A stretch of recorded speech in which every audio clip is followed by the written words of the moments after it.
बिस्मिल्लाहिर्रहमानिर्रहीम। दोस्तों, एक सवाल है। हम नमाज पढ़ते हैं, रोजा रखते हैं, ज़कात देते हैं, लेकिन क्या हमने कभी सोचा हमारी बीवी का हम पर क्या हक है? इस्लाम सिर्फ मस्जिद तक सीमित नहीं है, इस्लाम घर के अंदर भी है।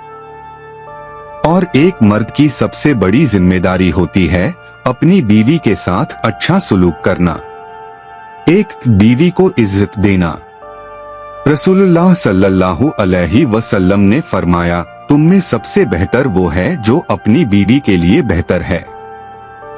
सोचो, अल्लाह के नबी सल्लल्लाहु अलैहि वसल्लम अपनी बीवियों के साथ हंसकर बातें करते, घर के कामों में मदद करते और उन्हें इज्जत देते, तो हम कौन होते हैं अपनी बीवी को नीचा दिखाने वाले?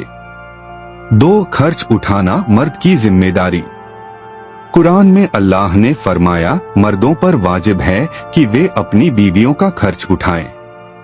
ये सिर्फ रोटी कपड़ा देना नहीं है, बल्कि मोहब्बत के साथ, इज्जत के साथ और सुकून के साथ अपनी बीवी को संभालना है। बीवी घर की मलिका है, नौकरानी नहीं। 3. मोहब्बत और रहमत। कुरान में अल्लाह फरमाता है, अल्लाह ने तुम दोनों के बीच मोहब्बत और रहमत डाल दी है। सोचो, शादी मोहब्बत और रहमत का रिश्ता है, तो फिर क्यों कुछ मर्द अपनी बीवी पर जुल्म करते हैं? क्या यही मोहब्बत है? 4.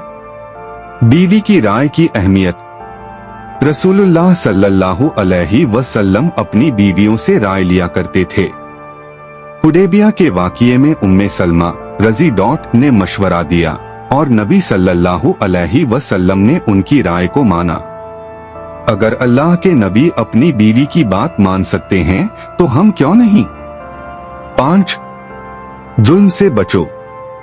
दोस्तों, याद रखो, औरत के आंसू अल्लाह के अर्श को हिला देते हैं।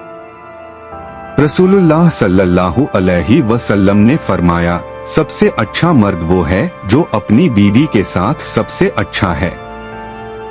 अगर कोई मर्द अपनी बीवी को रुलाता है, उसे पीटता है या उसके हक छीन लेता है, तो उसका ईमान खतरे में है। 6. आखिरी नसीहत। दोस्तों, बीवी अल्लाह की अमानत है। अमानत का मतलब है कि ये भरोसा अल्लाह ने तुम पर छोड़ा है, तो इस अमानत का हक अदा करना हर मर्द का फर्ज है। आज से इरादा करो, अपनी बीवी को सिर्फ बीवी मत समझो, बल्कि साथी, रहनुमा और अल्लाह की बंदी समझो। शायद तुम्हारी मोहब्बत और इज्जत ही तुम्हें जन्नत तक पहुंचा दे। दोस्तों, क्या आप अपनी बीवी के हकूक अदा कर रहे हो या सिर्फ दुनिया को दिखाने के लिए इस्लाम फॉलो कर रहे हो? सोचिए और हमें कमेंट में बताइए।